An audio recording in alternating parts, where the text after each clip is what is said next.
እኔ የምልሽ ቃል የሰው ልጅ የጣለውን ሲያነሱበት አይወድ የሚባለው እውነት ነው እንዴ?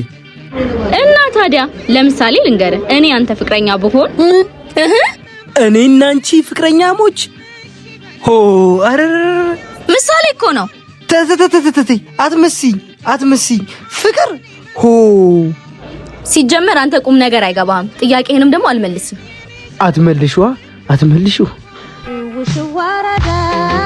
እኔ የምልህ በሴ ዛሬ አንድ ጥያቄ ልጠይቅህ የጠራው። ምን አይነት ጥያቄ? ይኸውልህ የዚህን ጥያቄ መልስ ለማግኘት 1 ሳምንት ከ2 ቀን ከ11 ሰዓት ከ30 ደቂቃ ከ41 ሰከንድ ነው የፈጀብኝ። ምን አይነት ጥያቄ ቢሆን ነው? ቆይ የሰው ልጅ የጣለውን ሲያነሱበት አይወድም የሚባለውን ጥያቄ እውነት ነው ወይስ ውሸት ነው የሚባለው ለማወቅ።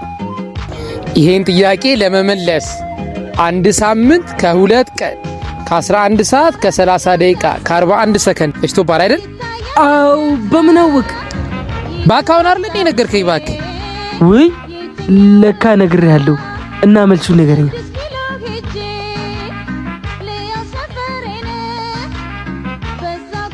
በሴ አለቻ አው እየተሳሳሙ ነው እኮ። አው ቃል ትወዷለሽ ማለት ነው። እኔም እኮ እወዳታለሁ። ማለቴ በእህትነት፣ በጓደኝነት፣ በእናትነት